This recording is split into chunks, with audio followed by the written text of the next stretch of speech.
know you think it's a game, but it is absolutely not, okay? This is the energy supplement from Just Move Supplements. That's right. It's damn near all gone, girl. And that's because I had to get that energy up so I can complete the workout, so I can give y'all this body, this transformation, get into it, okay? And I'm done working out now, so that's why we're moving on to the protein shake. Oh yes, it's already in there, girl. It's already made right here. This is the mixture of the banana pudding, the chocolate cake, and the buttercream cupcake. And you really want to be fancy, you can go ahead and add that blueberry muffin if that's what you want to do, girl. But for me, it's these three right here, okay? You put that with some almond milk, you mix it all up in honey, okay? Your muscles have gained life, new energy, agility.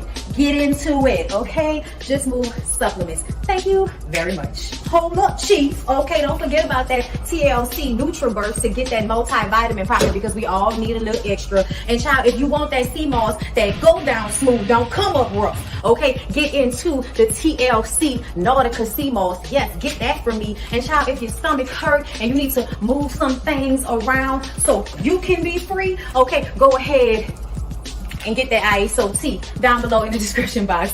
Get it all from me. Come on in, come on in, come on in, not come on in, not come. Sorry, y'all know I'm weird, whatever. Hey everybody, what's up? It's your girl BondyBlue. So let's go ahead. Hey everybody, what's up? It's your girl BondyBlue. Okay, follow me on Instagram and let's get into the video, right? Come on in, come on in. Hey y'all, oh my God, I'm so happy.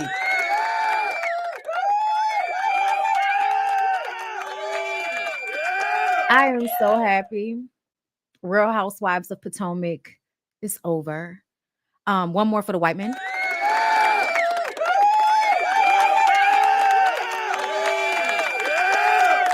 Okay, yes. Another thing, I'm late. I'm sorry for being late. Make sure y'all like the video. I want to say to Bambi, why did you have to make me go and sit and watch that damn interview? It was good. Bambi did an interview with Carlos. I was about to say something. I'm not going to do it. It was so good. Y'all know Carlos does good interviews when people allow him to do good interviews, okay? Because there's no way an interview with Scrappy by himself is a good interview. You feel me? Yeah, we don't know what's going on. Bambi did a great interview. And I was just like, girl, why? Like, why you made me go and watch this interview? Like, why? You know what I'm saying? Like, why? Why'd you do this to me? Okay, because I had to go watch it. That's why I was late, y'all. Because I had to go listen to everything that was said. Y'all know Bam is my girl. Like, y'all know I like Bam. Always like Bam. I'm still mad at Bam for saying she pees in the jacuzzi, okay, from Love and Hip Hop, because we'll discuss that in my Members Only Live. And we'll discuss Bambi's interview in my Members Only Live as well. Okay, because y'all know I'm going to do Love and Marriage DC, Love and Hip Hop Atlanta, and Love and Hip Hop Miami all together tomorrow. Okay, that's what we're going to do. I look forward to seeing you there. Okay.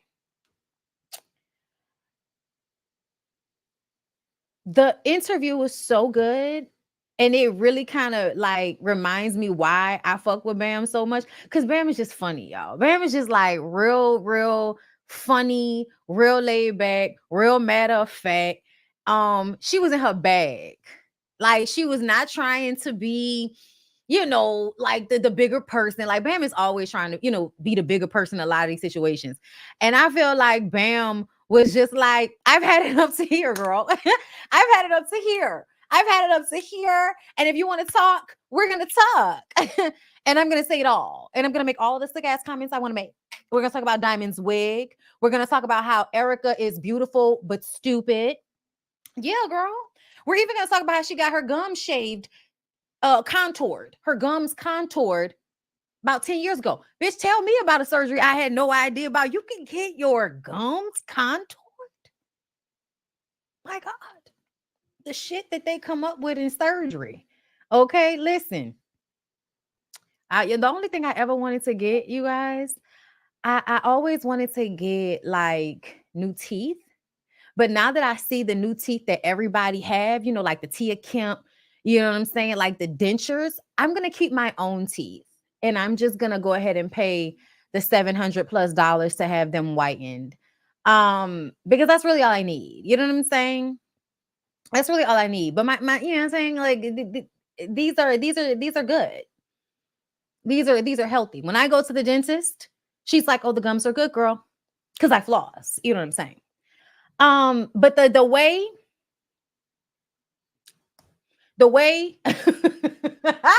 bitch, when I tell you, if I gotta see Tia Kemp and my mother and now she got some type of teeth advertisement, bitch. When I tell y'all, that shit had me crying, like, because every video she in the camera. I cannot. Y'all, when I tell you I cannot. But I didn't know that you can get your gums shaved, child. Okay, you got yours done for $20K, and you know what? It probably was a good amount of money spent. See, everybody is going to people and getting their shit done for $5,000 and coming out with dentures. And I'm a grassroots natural type person. And when I say that, I mean I need for my natural shit to be good first. So I can't be out here shaving my good teeth down to a little bitty stump so that you could put some type of gargantuan weird shaped tooth on top of it. And then my teeth underneath could possibly decay, or I could get gingivitis. They say all kind of shit about once they shave the tooth down and then they put another tooth on top of it, and what could get all up and through. So you know what I'm going to do? I'm going to keep flossing and brushing and scraping my tongue. Okay? I'm going to, listen, girl, I'm going to do what my parents taught me to do and take care of the teeth I have. Because y'all ain't fitting to have me out here. Y'all ain't fitting to. That's what Megan did. That's what Megan did. That's what Megan Thee Stallion did. That's what it is, y'all. Y'all think Megan went and got a nose job, but I was looking at Megan's nose and I was like, nah, Megan's nose is exactly the same. She went and got the gums and the teeth contoured. That's what Megan did in the time when she was gone. I feel like not that Bambi has given us the piece that was missing from us trying to figure out why the fuck Megan Thee Stallion looks different. Thank you, Bam.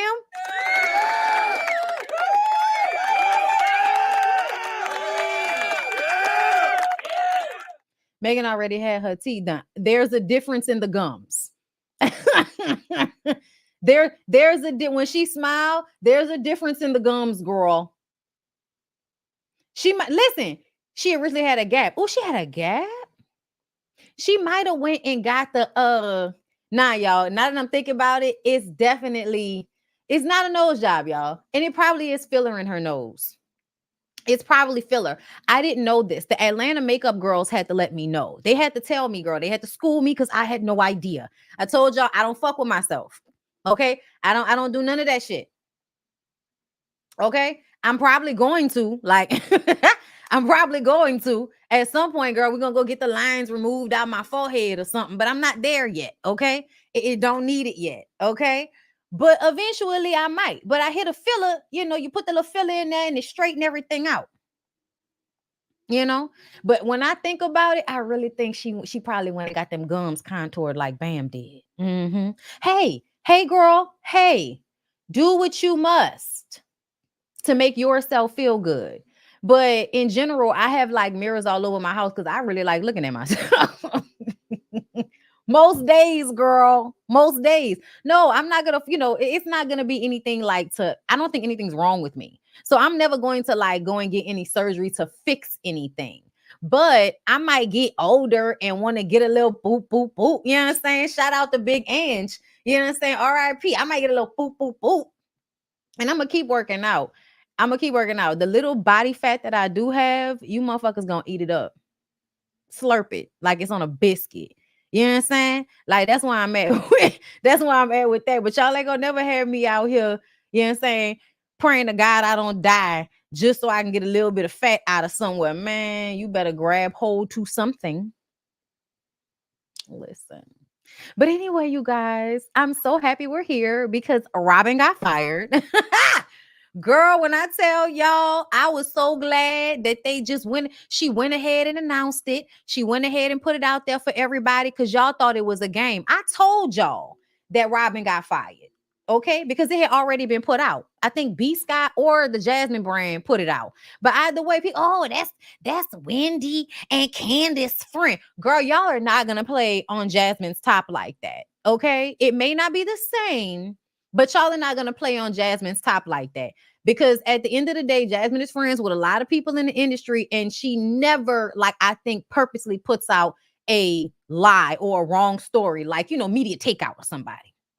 Okay. So I felt like it was the truth from the very beginning, as far as I was concerned. I don't know why everybody else felt like they couldn't trust that information, but I'm so glad that Robyn came out after the reunion was all over in a pre-recorded episode of they little rank dank ass podcast. And yeah, I called it rank dank. I did, because let me tell you something. People that famous, do you know what happens on people that famous's podcast? Those podcasts usually do well. And then you see clips of the podcast on the blogs all the time. The only time you see clips, and I'm not saying, y'all, please don't misunderstand me. I'm not saying that people that have podcasts, if they shit not on the blogs all the time, that means they're not successful. That's not what I'm saying. But from what I can see with Giselle and Robyn, they only went viral the times when they were saying shit that was extremely racist. girl, listen. The only time we was ever talking about reasonably shady is when they was being racially shady. Okay? Hold up, girl. Wait a minute. Hold up. I'm going to put it up for you. Reasonably shady. Hold on. Yeah. Racial. Okay. Racial comments. Let's see. All right. Let's see. Child, not her ancestry results. We know. Okay. Giselle and Robyn make racially insensitive comments on their podcasts all the time. Hold up, y'all. I'm trying to find something where it's not somebody talking. Shout out to Kempire, because this video was the first one that came up, girl.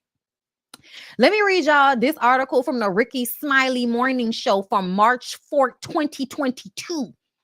For the people, excuse me, that are so offended by being called to colorist. The Green-Eyed Bandit ladies are trending for being too shady.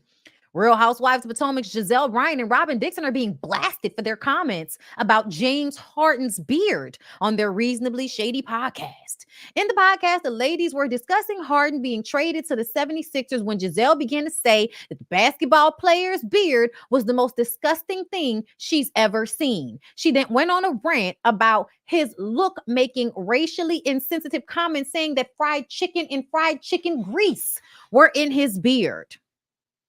Robyn then jumped in asking, watermelon? What kind of real black people say shit like this? Somebody tell me. Somebody tell me when a real black person throws watermelon into the mix for the fuck? Hold up.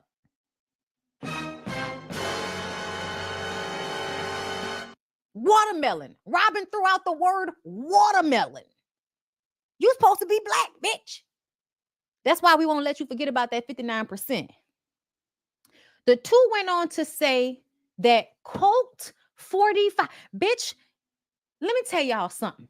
These types of references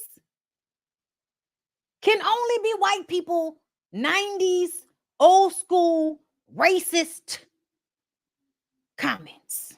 Colt 45 reference, girl, you reference Colt 45 in 2022. Who the fuck still drinks Colt 45 in 2020? That is not what the niggas are drinking in 2022. In 2022, the niggas is drinking Douce, Some of them are still drinking Hennessy. That might have been a little bit more of a, I hang around. That's how you know y'all don't hang around no real black people. Y'all don't hang around no black people, because if you did, you'd have brought up 1942. Okay? You'd have brought up maybe some Remy.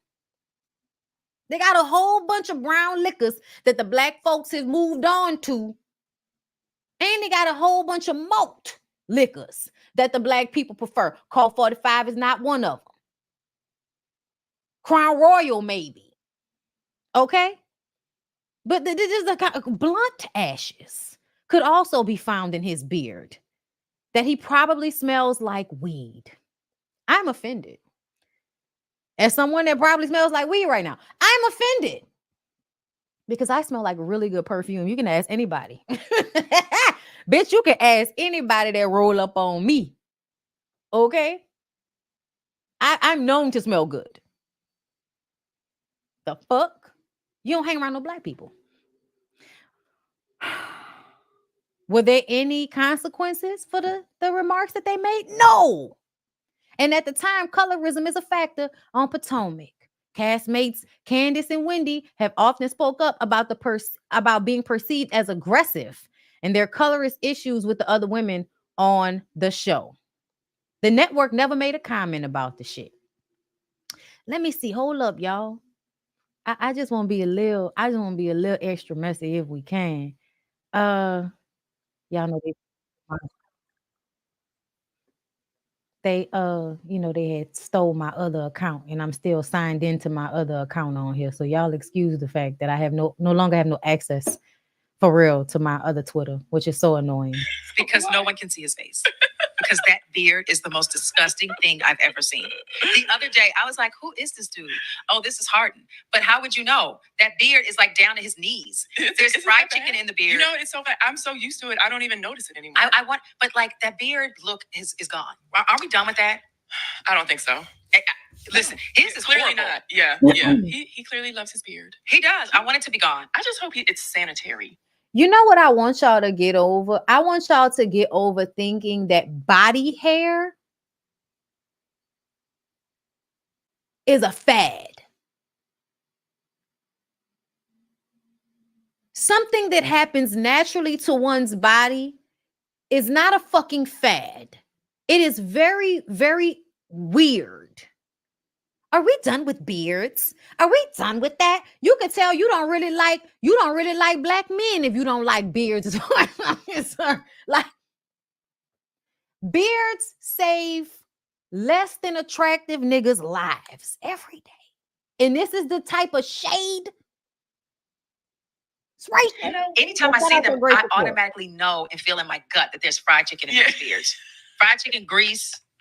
Watermelon, there's some Coke 45 in there. So you knew you were being racist and you thought it was funny. You brought up the watermelon and y'all are over there.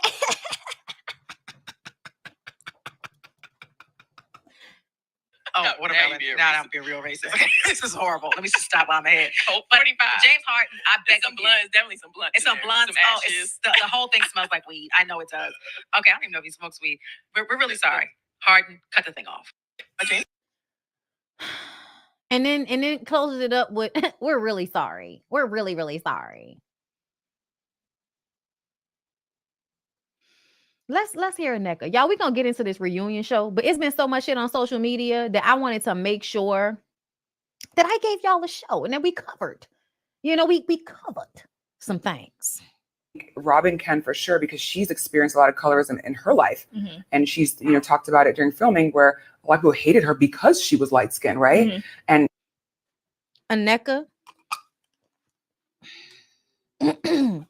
Aneka, I'm so glad that you're not coming back, allegedly. Because after what we've seen and heard as a dark-complected Black woman, for you to say this up out of your mouth, this is the reason why darker complected Black women cannot stand when y'all try to make colorism work the other way, even though technically it does. Please understand what I mean. Mistreatment of somebody for the tone of their skin, right?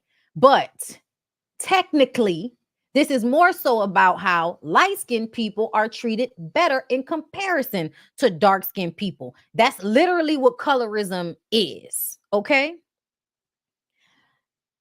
Robyn has been mistreated in the Black community at some point or another because she looks like a white woman who is trying to project herself as Black. And she also, might I remind y'all,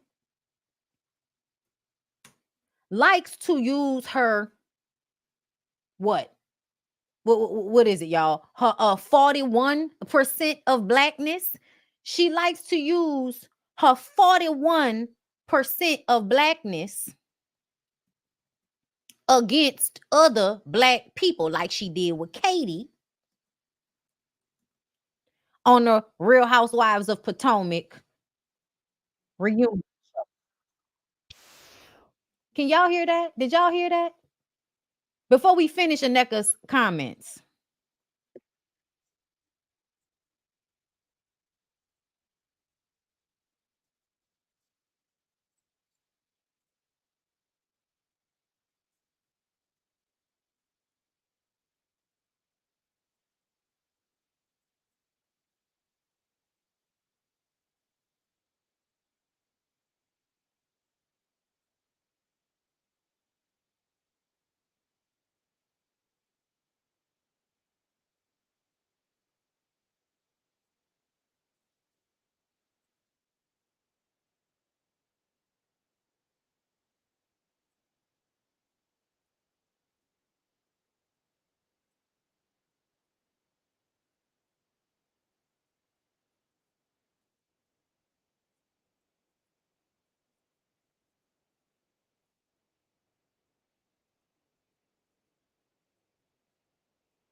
Again with the dated Black references to let us know that as much as you're trying to be a gatekeeper of Blackness, you yourself is completely out of touch.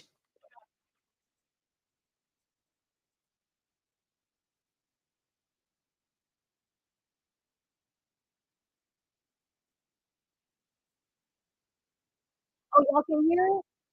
I thought y'all could hear it. I saw somebody said yes. I'm so sorry. I thought y'all could hear it because it's still like on. I don't want to share the full tab with y'all because y'all know how they like to be. But I thought I saw somebody said yes. Okay, I apologize. Give me 1 second because this is the only part y'all really need to hear anyway. Are you not proud of it? I have no idea what she's talking about. And once again, it's like, why would you come to someone's house for a religious naming ceremony? You know, then go outside and go in on them and challenge them about. We didn't go in. We didn't go. We just asked a simple question. And then for Robyn to bring up, okay, well, when your girls are older, what box are You they hear going it to check? now? What the hell Why are is you that talking offensive? about? Katie, Why did you even bring that up? Katie, you Just say know it. that you said something wrong. That's why you sported the Jackson 5 afro. The Jackson 5 afro. Yes, you remember the No, afro first of all, you last don't know my family. My mother is from Savannah, Georgia. Right. She lived in the segregated South, just like your family. You're not proud of that. This is so Okay, ignorant. okay, I okay, can't okay, get myself okay, upset about. okay. Wow, Katie. dumb and dumber. No, oh, you know what? You better shut the hell up. I asked you a simple question. Why do I have to answer any of your questions, Robyn? I don't care. Hold on, I want to hear from her. I want you to understand what? That you're not biracial. Shut up. You know what? Y'all better get security here for real. For what? What are you gonna do? Shut up. Now, okay. I played the last half of that because I thought y'all had heard it. But Robyn and Giselle were both using their Blackness against Katie, who appears way browner than both of them. But they were both using their Blackness as a weapon against Katie. You fast forward to here, and this is brown skin Aneka defending Robyn. You know, mistreated her to where she actually didn't want to have light-skinned kids. Like she used to pray that she would have dark-skinned children because of the way that she was treated. I think Robyn can for sure because she's experienced a lot of colorism in her life. And she's, you know, talked about it during filming where a lot of people hated her because she was light-skinned, right? And, you know, mistreated her to where she actually didn't want to have light-skinned kids. Like she used to pray that she would have dark-skinned children. So as I've said, Robyn wants to be blacker than she is because she feels like she doesn't fit in the community she grew up around. So let me go be in what I perceive as a toxic ass relationship with a black man and stick beside him and stand 10 toes down and ride and die so that I can cosplay what I believe is how black women live out their lives. All for me to turn around to an actual black woman, brown skinned woman, and completely ostracize them and mistreat them and be okay with their abuse simply because, well, I don't like her. Aneka, you need to go for this clip.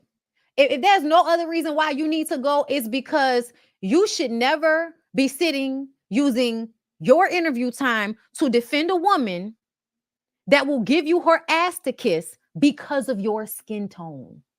I don't give a fuck what nobody say. Robyn's colorist.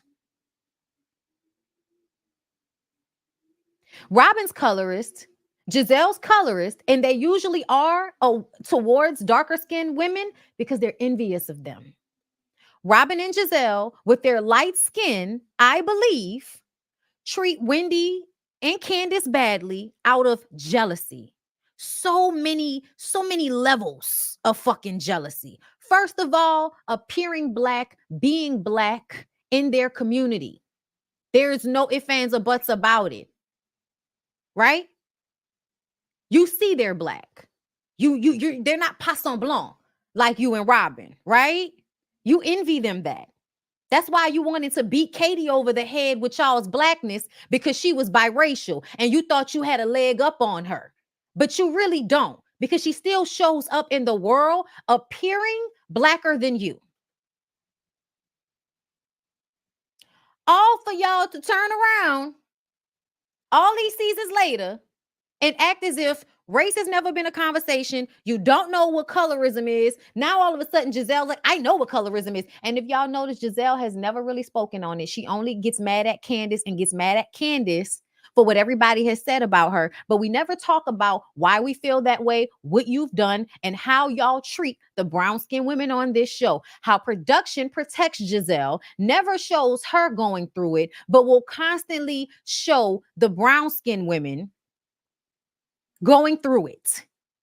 It's giving colorism and racism. That's what it's giving. It's giving they treat Giselle like, oh, you're not like the rest of them. And she likes that. She likes for people to say, you're not like the rest of them. I need for y'all to put them two seasons together when y'all talk about this race situation with these two hoes. Okay? But I wanted to bring that up because I was just like, girl, are you crazy? Are you crazy? Are you really sitting up here on Beyonce's internet telling us that Robyn has experienced colorism? Girl, I hope I'm being clear.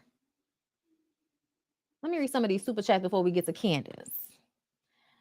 Brittany, oh, I caught a live on my birthday. Happy birthday, my love. Happy birthday. Thank you for being a member. Gabby with an I, thank you for the super chat, boo. I know these two beards ain't talking about beards, bitch. That's why they don't like beards. They don't want nobody to know that they was out here pretending, hiding. Kim, thank you for the super chat. They say NECA law license suspended, and that's why she didn't talk about it on the show, allegedly. Ooh. Girl, why is your law license suspended? Girl, we're going to get into NECA because I'm going to tell y'all something. I don't like, listen, NECA's a mean ass bitch. Like, she mean. I don't care. Amani, hey, my love. Thank you for the super chat. Remember when the Amistad comment got taken out of context? And Giselle told Katie that Monique called her a slave? Girl, I forgot about this. Giselle told Katie that Monique called her a slave, and Katie stopped Monique and said, I don't have AC. That's why my hair looks like this. All out of context. Girl, what? I remember when she said the Amistad comment, but that wasn't about hair. That was about something else, wasn't it? I can't remember. Everybody makes badass jokes on this show, y'all. I don't know what it is about the Maryland area of Black people. Miko Spice, member for 9 months. Thank you so much, baby. You know I love you. Can't convince me that Wine not showing up was 95% because he's still resentful over her losing his money. You lost my money, you lose your job, even though it's the money that's keeping him afloat as well. Talk about cutting off your nose to spite your face. They both stupid. Courtney Fulton, thank you for the super chat. Interestingly enough, the most successful women on Real Housewives Potomac are the dark-skinned women, except for Karen. And Karen isn't even, you can't even say that she's as successful as them because she doesn't have the same education as Candiace or Wendy or Nneka. Like, I don't know what Ashley's education level is, but Ashley looked like she didn't finish college. I don't know. But I feel like Candiace did. And we know Giselle finished college, but it doesn't matter because she didn't do anything with it. And the same thing for Robyn. Yeah, y'all might have finished school, but for what? Y'all didn't do shit with none of it. Like, I don't know what Robyn is over there doing, but hustling to try to make a way to pay for the lifestyle that her and that bum ass nigga she would have become accustomed to.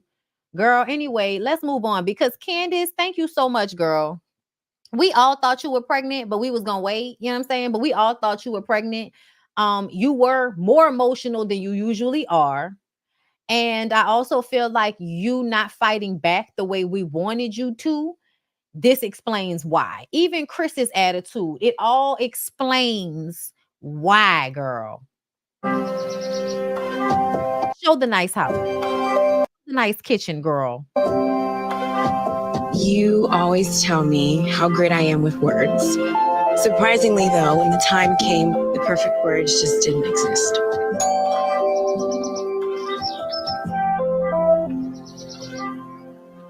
You can't even see the little bump. That's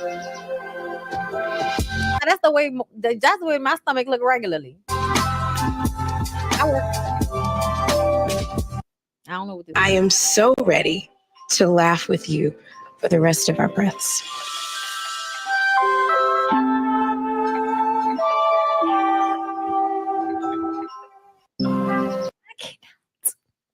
I cannot. Where are the women?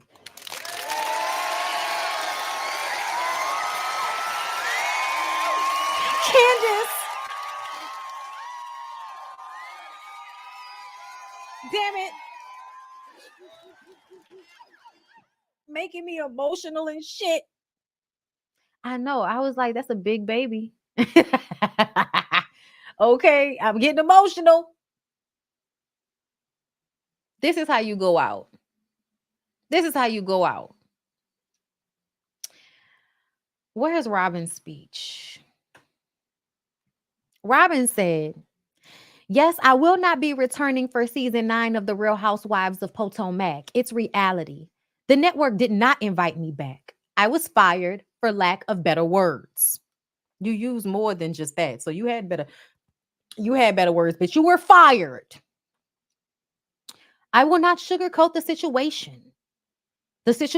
And say, oh, y'all, that was them, not me. Oh, I am walking away and this is a break. That right there is shade toward Candiace. That was shade towards Candiace because Candiace had not announced her pregnancy yet. She had not said anything about it yet. So you were making a statement based on the fact that you think she possibly could have gotten fired and is lying, is being given the choice of what she wants to say. This is insinuation. Oh, I'm walking away and this is a break. Because Candiace said she was taking a break. When she said why she was leaving, she said, this is not, goodbye forever. This is just goodbye for now. So that was shade. And now Candiace announcing the pregnancy. I low-key hope she has a girl just to make you upset. Because I feel like it will make you upset. Because essentially you're not going to act like you're jealous of anything going on in her life, but you are. Because you're a fucking hater. At your core, you and Giselle are fucking haters. Didn't y'all say the reason why y'all became best friends in 2000, whenever the fuck y'all met? It was because y'all was sitting at a table talking shit about everybody all night. And that's how y'all fell in love with one another. Because y'all just sat there talking shit hating on everybody the whole night instead of having a good time. I can't stand no bitch that's just gonna sit there and look at everybody the whole night and not have a good time. Yeah, I might say something every night again. You may see somebody that look a mess and be like, "Are you sitting there?" And then you go back to having a good time, god damn it. But just to be sitting at a table talking shit about everybody, a whole function, oh yeah. Hating assholes. Hating assholes. This is a network decision. Girl, we know. They should have fired you last season. She said on the April 15th episode of the Reasonably Shady podcast, as reported by People, I'm okay with it because nothing lasts forever. Girl, you're not okay with it. Tell the truth. You are mad. You're worried because y'all haven't opened your med spa yet. So who knows? And Juan doesn't have a job. So Juan isn't bringing any money. So girl, I hope you've saved. I've had a very long run on the show, and I just really appreciate that time and that opportunity that I had on the show. Yes, because you haven't been given anything for a very long time. So we're so glad that you appreciate being able to be on a reality show and make hundreds of thousands of dollars per season for doing absolutely nothing but asking other people questions that we've already answered. Because y'all know that's what Robyn did like every season. Every season, Robyn's the person like, but wait, I just asked the question. I just asked the question when the insinuation of your question is to prove a point. Whatever Giselle's point is, Robyn's question is to prove Giselle's point and to appear as if she's not coming from the same place as Giselle is coming from. She's fair. She's regular Robyn. So if regular Robyn can agree with Giselle, something must be wrong with you. That's the way they would normally tag team everybody on the fucking show. That's what they would do. I'm not going to read the rest of this. Finally, it is happening right in front of our face, and I just can't describe it. Finally, we're happy. I'm happy. I've never been happy for somebody to get fired before, but I really don't like these people. And I shouldn't have to pretend like I do because this is what I do for a living. No, I don't like these hoes. I don't like these hoes. I think they are a bad example. I don't like bullies. I don't like mean bitches. And I damn sure don't like people that throw rocks and hide their hands. I don't. And I damn sure don't like people that play in my face. And I feel like Robyn and Giselle been playing in everybody's face. Production been playing in everybody's face. And we're about to get into this reunion. And get into the rest of the bullshit. Okay? So you know what I need y'all to do before I really give it to y'all, right?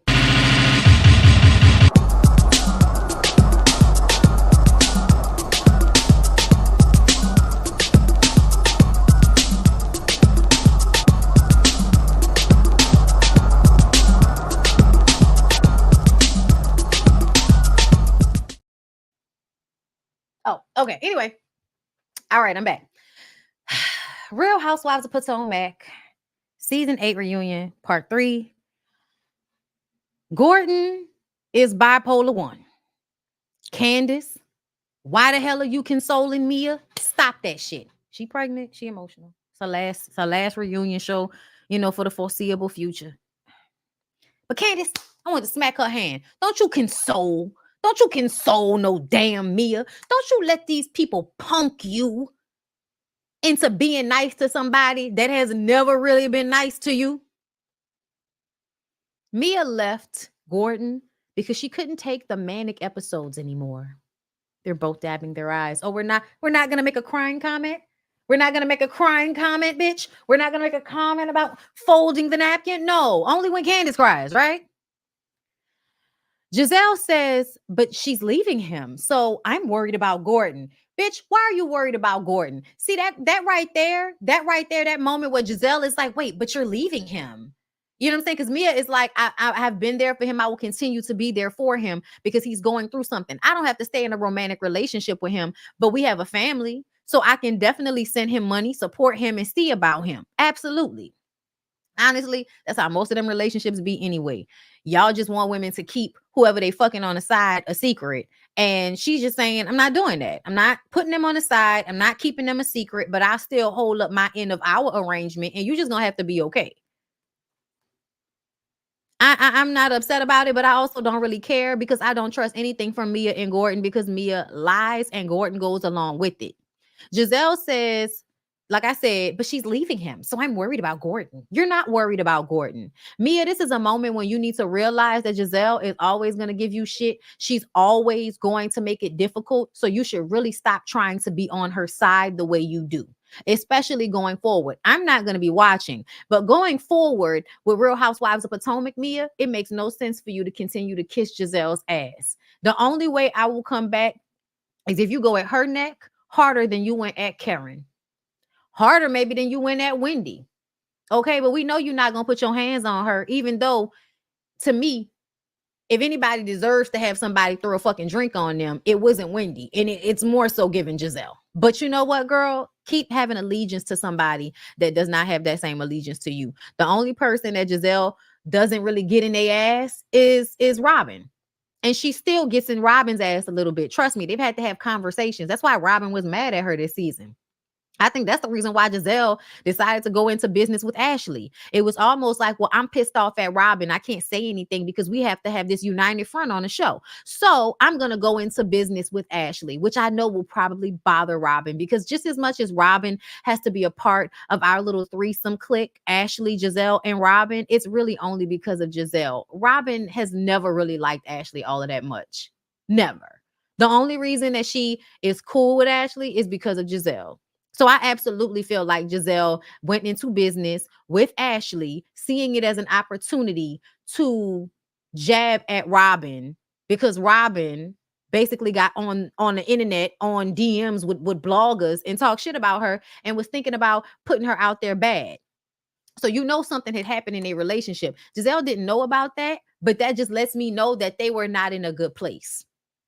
I wonder if Robyn really expressed it because sometimes I feel like Robyn is scared to tell Giselle that she's upset with her.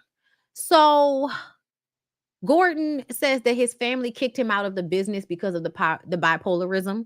He, was manic, not making good decisions, but he still owns shares in a company. He's still part owner. Okay, cool. So why does Mia have to support him?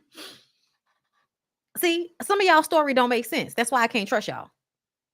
Wendy did not know NECA. Andy, just because you've been in a room with somebody for, a few times, you've seen them out, does not mean you know them like that.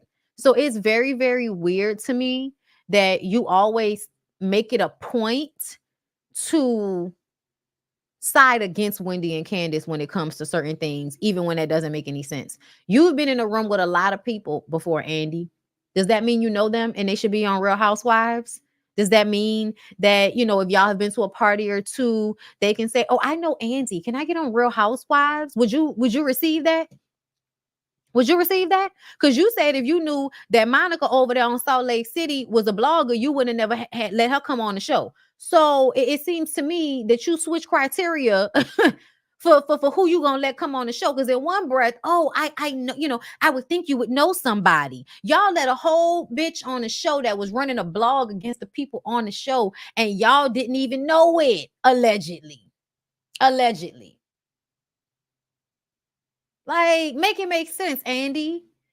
Make it make sense. Because y'all act like y'all have to put people through strenuous, looking them up and all of that, but you really don't. The Jenny girl who was on Salt Lake City had the racist comments. Y'all couldn't look through her Facebook. Y'all are not really like looking at the people that y'all are bringing on. Y'all might look at their lives or their attitudes or how much they can look cute on camera, but y'all aren't actually paying attention to how they work with the group dynamic. Y'all are not. And that's very, very obvious. So for Andy to sit up there and tell Wendy, oh, well, I mean, if I've been in a room with someone a couple of times, I would feel like I know them. Oh, yeah? You think you knew Monica when you brought her on the show? And it turns out she was a fucking blogger and you're like, oh, if we would have knew, we wouldn't have let you on. I'm sorry, y'all. It to me, it's inconsistent. It's inconsistent to act as if Wendy should know who NECA is, but you let somebody on the show who you didn't even fucking know. Like, unless you did know and y'all didn't care and you're on the reunion shows pump faking, whichever one it is. But yeah, they're not. Yeah, no, Monica's pregnant. Monica's pregnant, and it sounds like she might actually be back on Salt Lake City. Girl. Anyway, we'll see. We'll see how that all plays out. Another conversation for another time. But it just gives me that Andy is inconsistent in the way he handles things.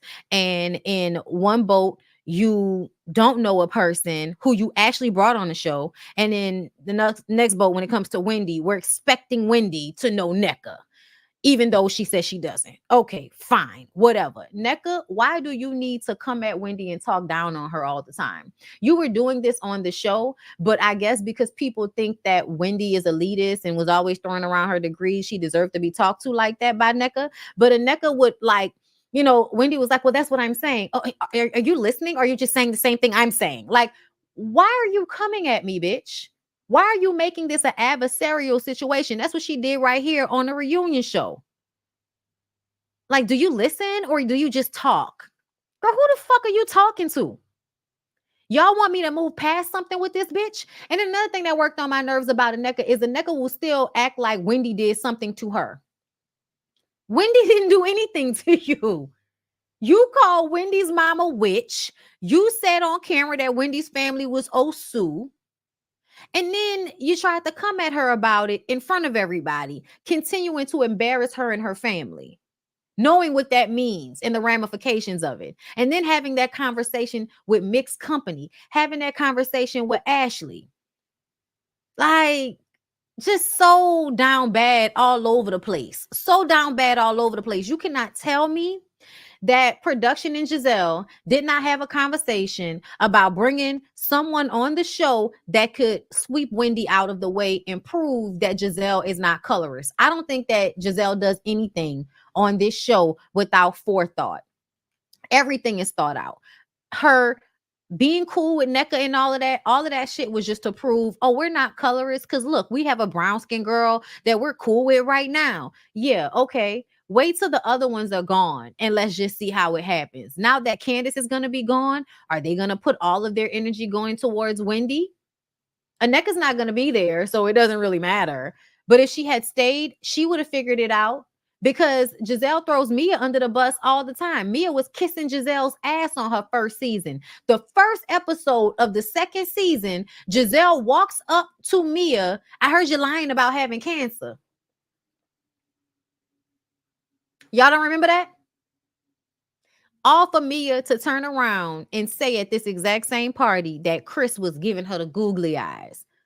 Mia was trying to get back on Giselle's good side, and so she threw some bullshit into that plot against Chris. And I'm going to tell y'all, the plot against Chris, I think it was Ashley. I think Ashley and Giselle had a conversation about how they wanted that to play out. But specifically, I think Ashley was the one who was pushing it the whole time. And I think Giselle is just taking the fall because she doesn't like Candiace anyway, and because she's the one that can sit the most stoic. But ultimately, as much as Giselle is a part of it, yes, I realized this reunion show that Ashley did all of that shit on purpose and she planned it. Ashley did all of it on purpose. All of it. We're going to get to it. Andy asked what Osu means, and Wendy was like, well, since Ashley brought it up to the show, let Ashley answer. I love when Wendy stopped Aneka from inserting and answering for her. Let Ashley answer. Ashley? Ashley says that she didn't know what it meant, but it wasn't meant to disparage Wendy. Yes, it was. Yes, it was. We had already had that conversation the previous season. And as soon as you set your fucking ass down with Aneka, you brought it up again. And we already knew that it was something disparaging. We already knew that Osu was something that meant somebody's family was to be ostracized from the community. That's what Osu means. It means that your family is wrong in a moral way, so the community will ostracize them. And what the fuck were they trying to do to Wendy and Candiace? Ostracize them. I think that at the beginning of every season, before the season starts, Giselle has meetings with her clique about what they're going to do, who they're going to go after, and how it's going to take place. I do. I don't think the situation with Chris, like initially, I think that fell in her lap. I think that situation fell in her lap. And when she told Ashley that story, Ashley was like, oh, great. Because I'm really trying to make Chris look bad to get back at Candiace for making Michael look bad. That's what this has all been about, y'all. As much as Ashley wants to pump fake and act like she's really mad at Michael and all of that, it's the father of her children. And she was holding cum in her mouth and rubbing feet every night. That bitch loves that white man, that white daddy looking ass man. And she's going to do whatever he wants her to do. And when Candiace would get angry on Ashley's behalf because Michael was out here slinging his dingaling across the continental United States as well as abroad, she would make comments about him, about how fucked up he was, about how he was always touching other people. Candiace made comments about Michael in defense of Ashley. Ashley got mad at Candiace over time. And then when Ashley and Candiace will get into it, Candiace calls her a bed wench and all of those things, pointing out Ashley's weird little concubine cosplay, BDSM situation she got going on with Michael. Okay, it's definitely her acting out her trauma from her father in her marriage with this white man. And it's also acting out her issues with being biracial. Yeah. A lot of Black people, for some reason, like to work out the trauma they experience racially in their relationships, i.e. Gerard Carmichael telling y'all he like slave play and all of that when he go fuck on them white boys. That's because we all know on some level Gerard Carmichael has probably been made to feel terrible about being Black from Black people and from white people. How do you work all of that out? People work it out in different ways. Gerard wants to do cosplay and do slave and master sex play. And Ashley wants to do the exact same thing over there, holding cum in her mouth and rubbing feet every night. Girl, you absolutely were in cahoots with your husband to humble and take Candiace and Chris down, especially after Chris got in Michael's ass. I absolutely think that you brought Deborah on. You talked to Deborah. You told her what her assignment was. And because Sesame Street wanted to be on Real Housewives of Potomac, she was going to go along with it. You know how to make something look good to a person. Just like you said, Michael convinced you to forget about school and work and all of that so that you can come and just fly around the world with him. And now you're at a disadvantage when it comes to money on some low-key shit. You really could take care of yourself, but you're scared to because you think he's going to make it hard for you and you don't have enough money to fight him legally. So you're going to keep holding cum in your mouth and rubbing feet and acting like that's not what you're doing so you can keep your Potomac check, because that's really your only way out of whatever slave indentured servitude shit you got going on with Michael so he can keep paying your bills. But yeah, no, y'all were in cahoots against Candiace and Chris. Y'all were. And I think Ashley and Giselle, pulled it together. I think Mia knew it was a plot. So Mia joined in and added her 2 cents. And Robyn was trying not to do it because I think on some level, Robyn was cool with Candiace and Chris and felt like that was taking it too far, even for her. But when she decided to get mad at Candiace because Candiace was not taking her side against Wendy, then it was fuck Candiace. And I'm going to jump in. You know what? Fuck her. I'm in. Fuck Candiace. I'm in. That's what it felt like to me. It felt like it was a plan from the very beginning. And Robyn just decided to come in on the plan later on. Once she realized that as cool as her and Candiace was not going to treat Wendy like shit for her benefit.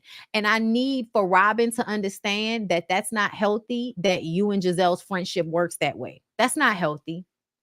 It's not. And so for you to expect that of Candiace, for her to ignore her own friendship with Wendy for your benefit when you never ignore your relationship with Giselle for her behalf, girl, fucking please. The audaciousness, the entitlement of you. Like, it's ridiculous to me.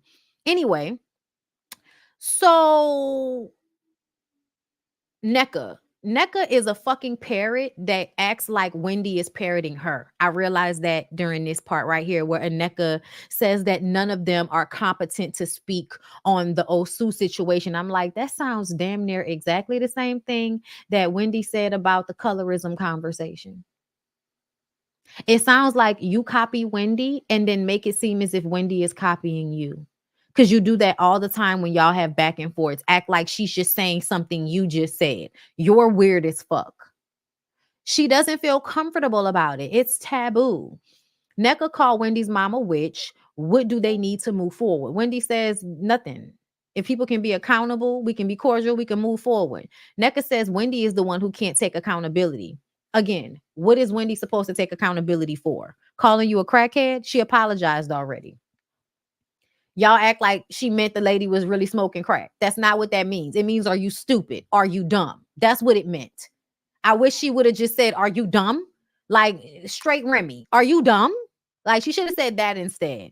But y'all know, Wendy's a little bit of a geek. She's not that good, on her toes. She can read you in an intellectual way. But when it comes to like throwing out like those types of, just regular, schmegular jabs, she's not that good at it. Okay, because she just simply called your stupid ass dumb. Anyway, Kierna comes out. Let's talk about Kierna. I didn't get her up here. Let me see if I can find her right quick, because I wanna look at her look before we get into what happened on stage, girl. Kierna.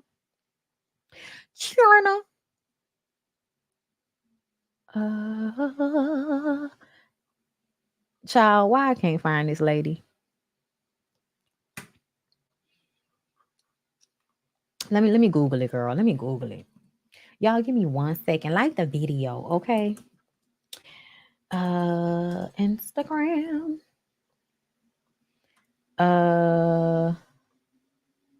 Okay, hold up. Kierna. Is it I am K Stewart? That's what it is. Okay, I got it. Girl, you be having to go look for people's Instagrams and stuff. All right, let me follow you because I like you.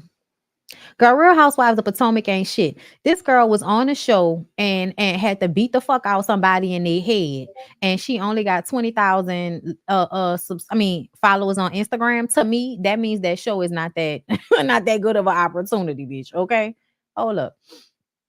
All right, let's look at Kierna's luck. Okay, now listen. Something about, I don't know if they have a filter on her, but I saw this video a while back and I was like, it's giving Junker like smile.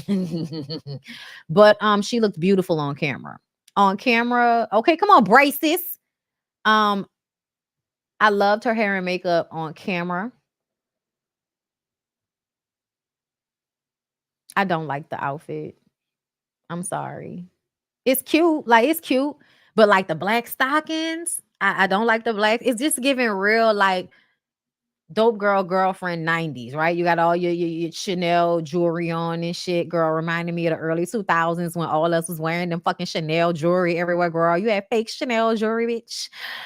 Hers probably real, but y'all know what I mean. Like back in the day, like in the early 2000s, it was a whole thing for us to be out here with just Chanel everything on, bitch. CCs on necklaces and earrings and bracelets and girl, just key rings, doing the fucking most. I think this is one of them times where she looks beautiful, but I just don't like the look because I feel like it's just a lot. It's just a lot. You know what I'm saying? You got the bracelets, the dresses sparkly, and then the black stockings. Yeah, I don't like the look. I don't. I did think she killed this look in the confessional. Oh, yes. The makeup was more natural. She looks so pretty. I love the dress. I love the hair. This look was everything. I did not like her reunion look. It just was too, for me. Just my opinion, y'all. It was just too much for me. Okay. But that I just wanted to get that out the way and talk about that because I felt that way when she was on stage. I was just kind of like all of them fucking necklaces and the dress and the black stockings. It's 90s, but it's too much. Yeah, Naomi Campbell in the 90s Chanel ads. Yes, that's definitely what it's given. And it's just, it's not coming through right for me. You know what I'm saying? It's just not coming through right for me in this setting. That's okay. She still look beautiful though. You know what I'm saying? She's a beautiful woman. Okay, so Kiana comes out. Wendy was supposed to be her connection. Fine. Cal is also her mentor. So Kierna gets along with almost everybody on the cast. I feel like she don't see it for Ashley, and she don't really see it for Nneka neither. Okay. But everybody else she seems to get along with. Okay. She loves all the girls. They asked Wendy, why didn't you check on her when she was sick in her room? I do feel like this is one of them times where we're just expecting a lot when it's a whole production, it's grown ass people, and y'all done aggravated the fuck out of us about these rooms. So I just want to go in my room and take a shower, and I'm going to see her later, and I'll ask her how she's doing later. You know what I'm saying?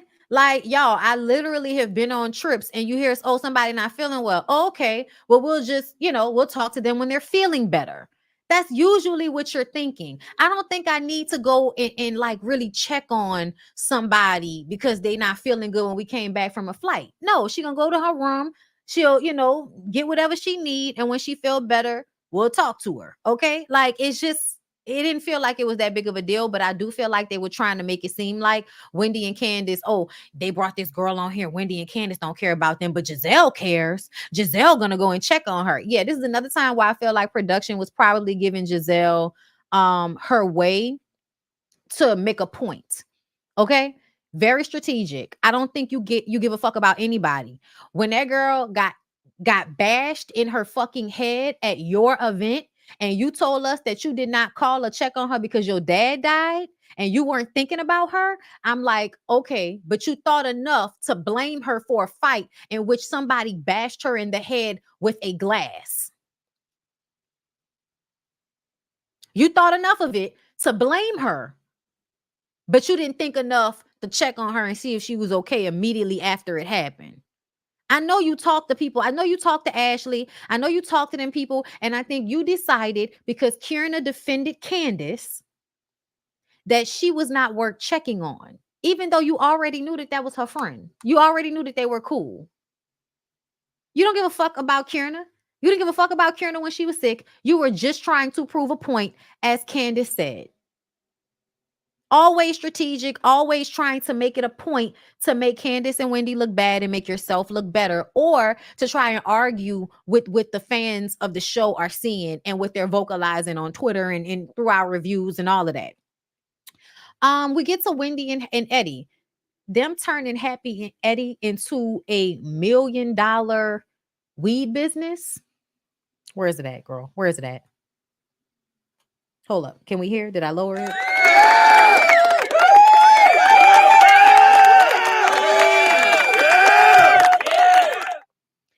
Girl, your dad was sick when you filmed and shot everything. You knew your dad was sick that whole time. So I don't understand why you couldn't check on Kierna after that fight happened. Talking about as soon as girl, no, I don't believe you. I believe there was time for you to go and check on her, but you decided that it was not advantageous to you and you didn't give a fuck because she was defending Candiace. That's what I think. Anyway. So Wendy says this is going to be her last semester because she can't keep doing all of these jobs. Her daughter is about to go into kindergarten and she doesn't want to miss anything. So she's going to make sure that she pulls back on some of these jobs. Good for her.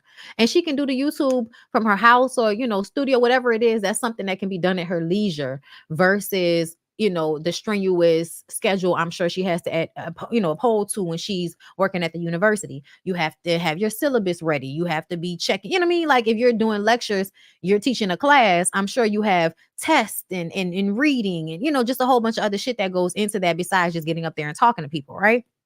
So then we get into Ashley. Ashley says she has a little friend, but the little friend doesn't want the things that she wants. So it's probably just going to be some D, which is fine. Okay. When they were filming, she and Michael were in a toxic place. Then they wrapped and she and Michael were in a good place. And they had some really great moments co-parenting. And then it's back to toxic. She says that he just went on vacation with his new boo for Valentine's Day. She shares a credit card with him, girl, amongst other things.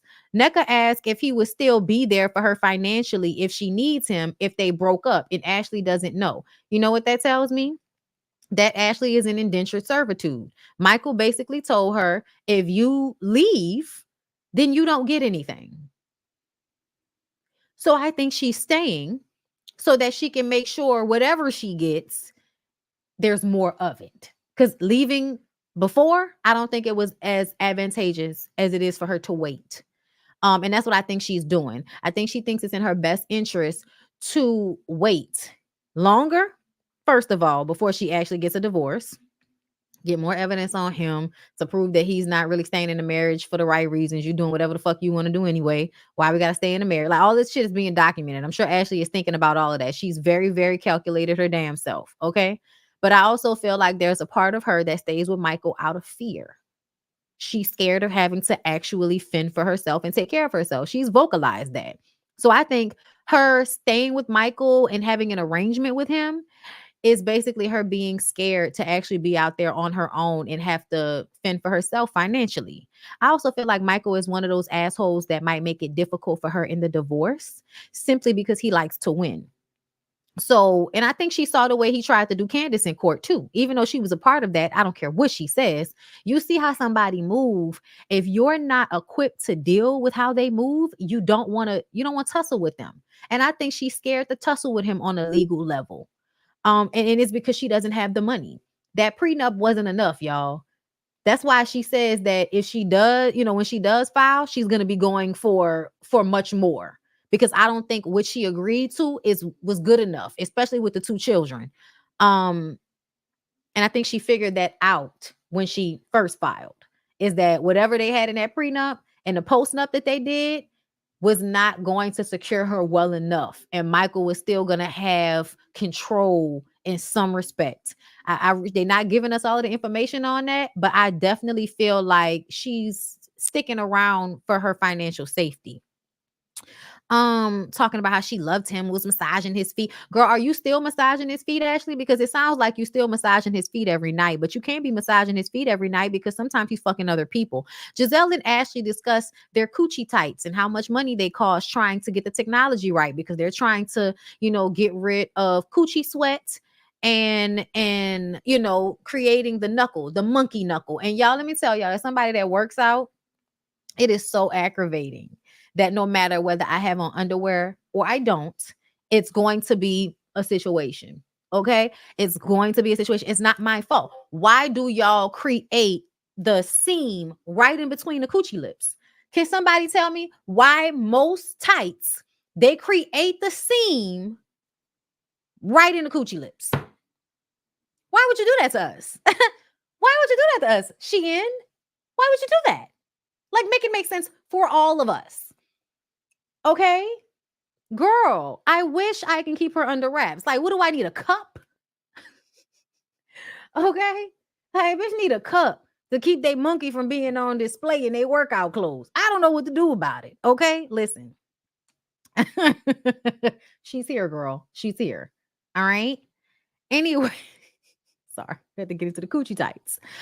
I don't know if anybody cares about Ashley and Giselle. So we'll see how that works out. If that shit works out, it'll be because Ashley put a lot of money and work into figuring that out and trying to Lululemon her way to the top. Okay. They discuss the fight with Deborah. Deborah threw a glass in Kierna's face and split her head open. And so once Kierna realized that she was bleeding, she lost her shit on Deborah. It's a good fight. She beat the shit out that hoe. Candiace should be mindful of what she says. This is where I want to go back to season 5 for a second on y'all. Because I was one of the people that felt like if you don't want none, don't start none.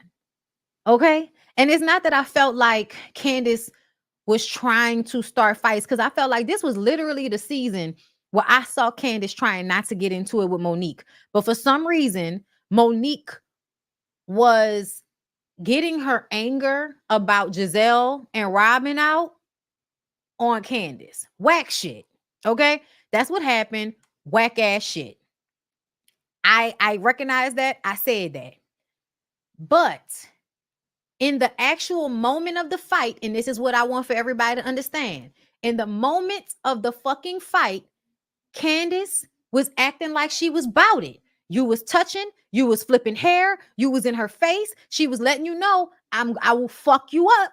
Stop playing with me. I will fuck you up. Candiace was like, do it, Monique. Do it, Monique. And this is when you have to learn as a grown-ass woman when you are not a fighter. And it is okay for you to be like, hold up, bitch. Hold up. We ain't finna fight, but it's still fuck you. And I'm just saying, like, as a grown woman, you can't keep getting closer to the fight, and then the fight break out, and now you acting like somebody attacked you. I'm sorry, y'all. I will never feel like Monique just outright attacked her because they were literally in each other's face. That is not a sneak. That is not an attack. Y'all were both engaging in the shit. And Candiace, you got rocked because you can talk, but you can't fight. And that's fine. That's totally fine. Talk your shit from a distance. Don't get in a bitch face that's about that life when you're not about that life. That's all. Talk your shit, but talk your shit from a safe distance. I said it 5 years ago, whenever the fuck that shit happened, 3 years ago, child, whenever. I said it in season 5, and I'm saying it again. This is not the same thing as that. This situation is not the same thing. Y'all purposefully brought Sesame Street on the show to get into it with Candiace. Ashley, you purposefully invited that weird looking ass bitch to you and Giselle's event. Giselle, you left early because you knew it was going to be a fight. You raggedy ass bitch. I think you knew.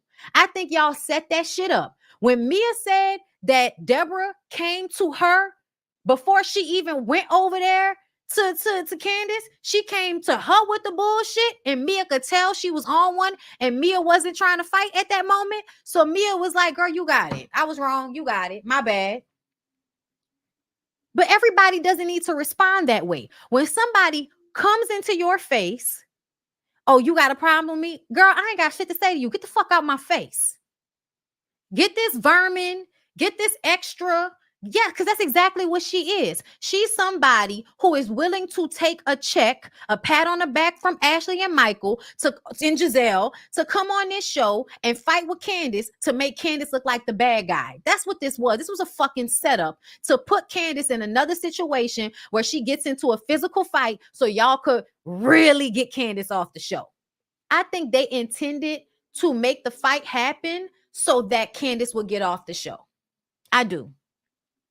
I don't think they counted on Candiace quitting. I think they thought, because everybody's always talking about Candiace's mouth, I think that y'all thought that that was going to be enough for Bravo and everybody after what happened with Monique the last time to be like, oh no, well, this is a Candiace thing. We need to get her off the show because we can't take this. But that was never going to happen. They were never going to fire Candiace for being physical. That's not what these people do on reality shows. Nobody gets fired for being physical on a reality show. Cut it the fuck out. How you going to fire somebody for upping your ratings?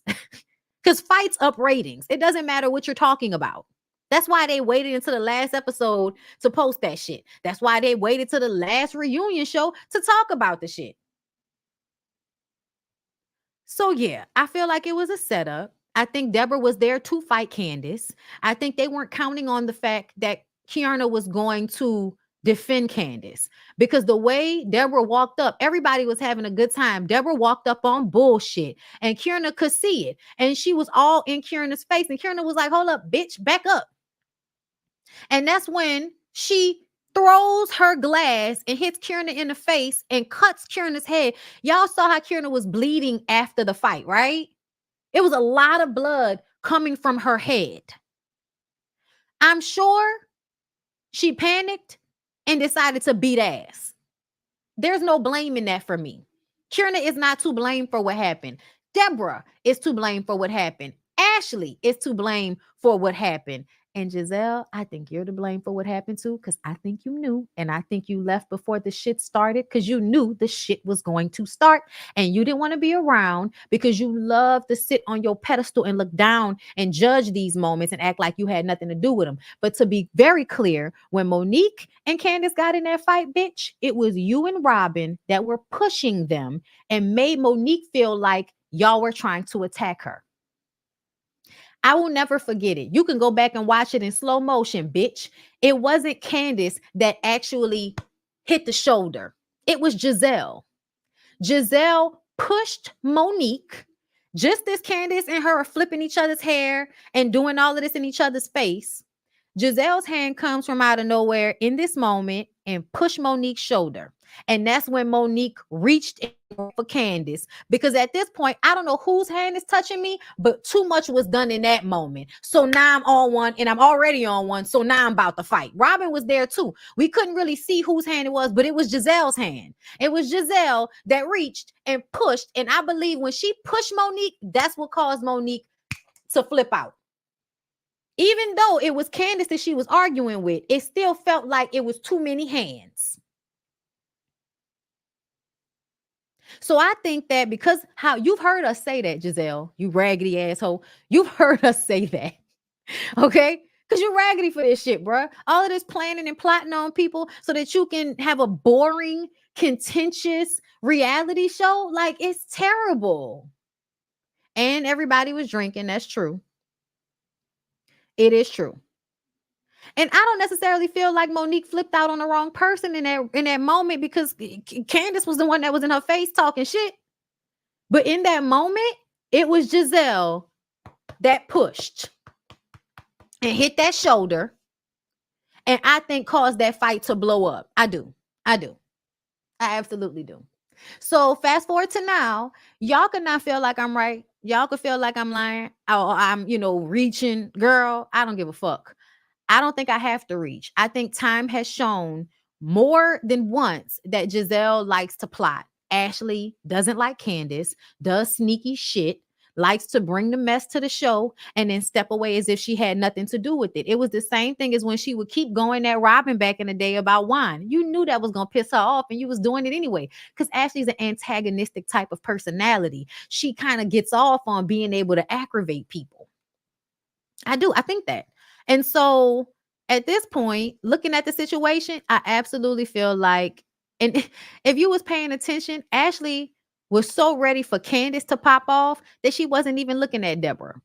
She wasn't even looking at what was happening. Candiace picking up the big old wine bottle. Child, get the fuck out of here with that. She could barely lift that shit up enough to hit somebody with it. She wasn't really going to hit nobody with it, but she did see somebody coming towards her. So she was going to put something in between her and that bitch. And I'm not mad about it neither. You're not going to come to an event with the intention of fighting me and think that I'm not going to defend myself. Everybody acted like Candiace's mouth had anything to do with it. Bullshit. Candiace's mouth didn't have nothing to do with it. Sesame Street, vermin, bottom, basement, dwelling, ass, thought, hole, girl, whatever. I call you a whole bunch of things. What you gonna do? I ain't fighting nobody. Please understand what that means when I say I ain't fighting nobody. I live in a stand your ground state. Okay. Candiace explains Deborah came in her face, told her to get the vermin out. She told her to get the vermin out of my face. Mia says, but you can't say that. Mia, shut the fuck up. Candiace feels she was coming to fight anyway. They want to believe Candiace being quiet would have curtailed Deborah. It wouldn't have. Ashley apologizes to Kierna. Never heard her apologize to Candiace because you want so badly for that shit to be Candiace's fault. Kay thanks Karen for being there. Thank you so much because my hair was bleeding and I wanted my mom and you're like the same age as my mom. So thank you for being there for me, Karen. Kay points out that Giselle never reached out to her. Giselle says because of her father, Cat. Robyn says that she has no hatred towards Candiace. Cat. And they crown Andy the Duke of Potomac. Who fucking cares? That's where I'm at.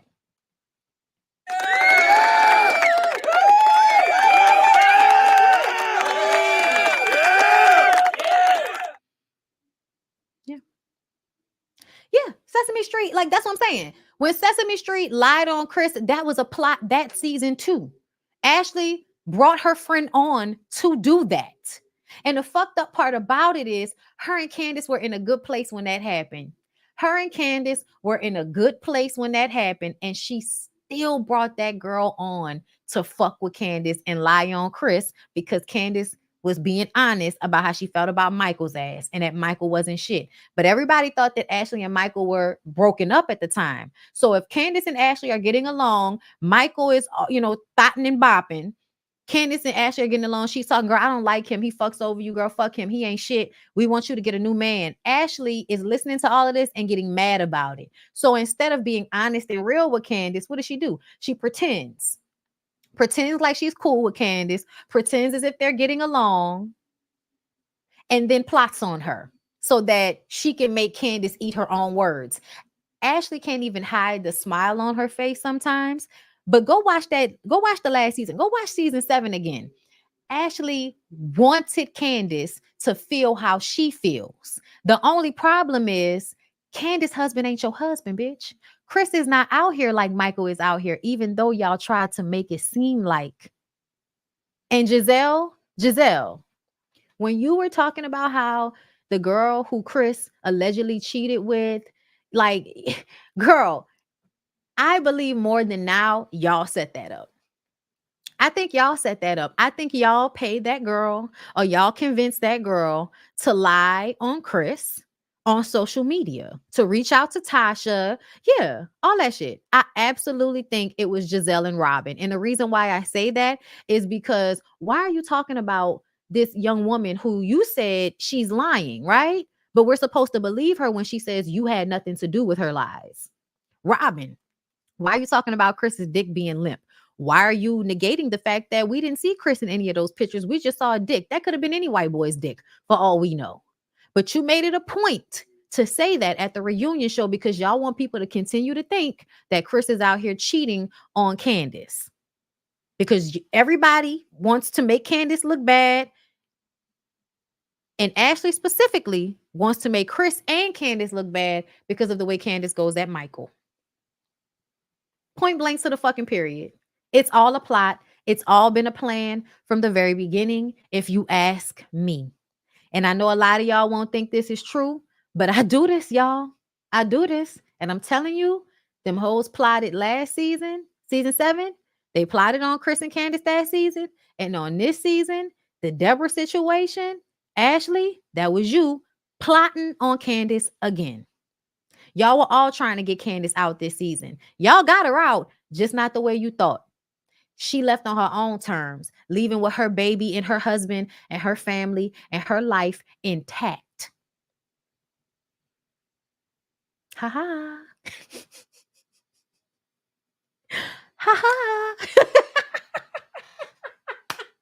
Good for you, Candiace. Good for you, girl. I love it. I love it. Oh, Tasha said she believed that Giselle and Rhop set that up too. Oh, absolutely. They absolutely set that up. It was the way she was talking about the girl. The young lady said, I didn't have anything to do. You heard what the girl said. Girl, why the fuck are we supposed to be believing anything this girl says? And you talking to us as if you've talked to her personally, as if you know her. And Robyn, you continuing to push the narrative that Chris is cheating, all while Ashley just sits there like this. Oh, y'all hoes was plotting. Oh, y'all hoes was plotting. And you thought you was going to win something. But now y'all all look stupid. Robyn got fired. Ashley, you still over there being a fucking milkmaid concubine holding cum in your mouth and rubbing Michael's feet. You let that shit slip. It was a Freudian slip. It's not past tense. You still over there fucking sucking and rubbing feet. You are. And Robyn, you still getting cheated on. But now your nigga get to cheat in peace. And now you don't have a job. So we'll see how this plays out between the two of y'all. Let's see if y'all ride and die without that check. Giselle, I saw that they calling for Giselle to get fired. I don't know if that will ever happen with this production team because they really seem to like Giselle. I mean, they all up the crevices of this old lady's coochie. But let's just see what the network thinks. I don't think they're going to fire Giselle. But I'm not watching next season, so it don't really matter to me what happens with this show. Let me read the rest of y'all super chats, and then I'm gonna get on off of here. Because I have members only live to get done, and I'm gonna do this. I'm gonna do the members only live at 2:30, and I'll send out a link for everybody. Let's see. April Glow, thank you for the being a member for 10 months, babe. I look similar to Giselle, but the difference between me and her is that my dad, who is Hispanic, always told me about colorism and not to stand for it. Y'all consider me light skinned. I don't consider myself light skinned, but I was always made aware of it. My dad too. Okay, both of my parents are black, but my dad made me aware of how people would treat my mom. You know what I'm saying? Like she's pretty for a dark skinned girl. Fucking mama was Miss New Orleans, to be clear. Okay. Peace to Mateo. Thank you for being a member for 2 months. Both Robyn and Juan finna be in a child line. Good times. Ain't we lucky we got 'em? Good times. Yeah. Had to do it. Anyway, Amani, thank you for the super chat. Monique was just talking about how free she was looking these days with her hair wrap, and Giselle was like, she called you a slave. Like, damn, Giselle, relax. Just starting shit per usual. Yes, like give us free. We all, y'all, whenever somebody says give us free, it's about freedom. It's really not about slavery. Like, you could be like at work, child, I'm style, give us free. Like, let us off the plantation. Let us out. Let us out of school. But it's about freedom. Okay? It's about feeling trapped. DJ Miss Milan, thank you for being a member for 2 months. My neck and my back definitely is a mean girl. She was foaming at the mouth reunion trying to go against Wendy. Child, not a necker. Y'all calling her my neck, my back. Girl. Lucky Charms, thank you for the super chat. No, production told Candiace to hold back during the reunion. That's why Giselle was so vocal and delusional during the reunion. Production told Candiace to hold back and she listened to them. I think she did that for her baby. I don't think she was listening to them people. She knew she was going to quit. Candice Gasson, thank you for the super chat. Robyn has only experienced cheating ass wine. Girl, that is so sad. That's the only dick she's ever had in her life. Oh my God, where is it at?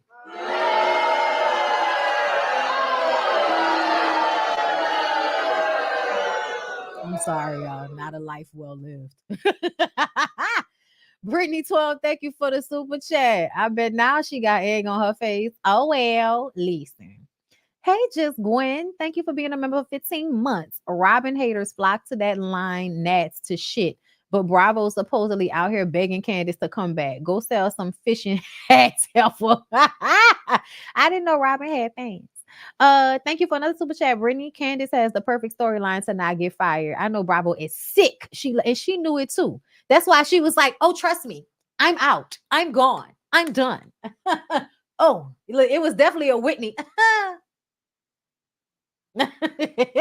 Girl, I love this for Candiace. I do. After all of that, Just Gwen, I expect Ashley's announcement by tomorrow. You think so? Oh, girl, I can't wait to find out.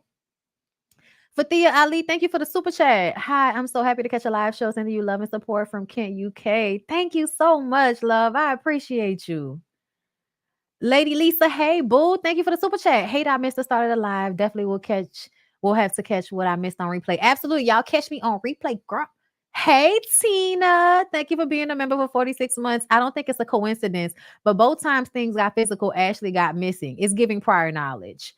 Let me tell you, I don't know if it was prior knowledge because I don't think Monique planned ahead of time to fight her, but I do feel like she felt that it was going to happen and that's why she left. Because remember, they were arguing when Ashley was like, "Oh, I gotta pee," and then left. Child, wasn't Ashley pregnant right then? She probably wanted to see what happened, but was about to pee on herself. Shayna Martin, thank you for the super chat. The way she said it too, telling Kierna she was the furthest thing on her mind, but yet the next day at the function had a mouthful to say. Huh. Bitch. Fee, thank you for the super chat, boo. Bondi, I also felt like Aneka and Ashley plotted this witch and Osu storyline this season. Yes. I caught Neka and Ashley smirking at each other in the other segment. Yes. I agree with you, Fee. Yes. Absolutely. Angela E. Meyer, hey love, thank you for the super chat. I just want to give you props for being so entertaining. I don't watch any of these shows, but I love to hear you talk about it. You making me laugh, really improve my mood. Thank you so much. I appreciate you. I be wondering, girl. Y'all know I be up here giving y'all the best that I got, Anita Baker. T.A. Jones, thank you for the super chat. Boo, as nasty as Giselle seems, has anyone ever said anything about how she was as a first lady? She had to be nasty to the ladies in there. I mean, they was fucking her husband. So I think that's a sign they ain't really like her. I I wonder. Hey, Talia, listen, come on, Major T in the building. You heard me. Hold up. Shout out to Major T. You heard me. Okay, listen. She know what it's about. Okay.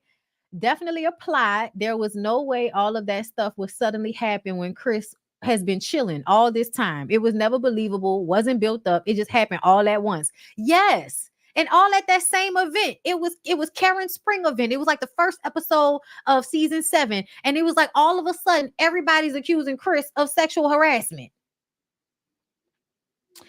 Crystal, what's up, my boo? Thank you for the super chat. Honey Carlos said what we've been saying about them old wenches. They don't like Candiace, but they all are raising the same type of young women. Ooh, come on, Carlos. That was a word. Hold up. Let me give him.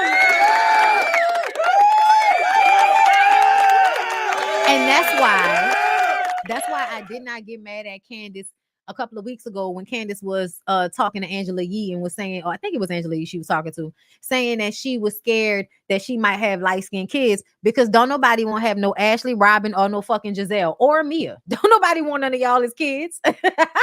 Girl, nobody don't want y'all as kids. Okay?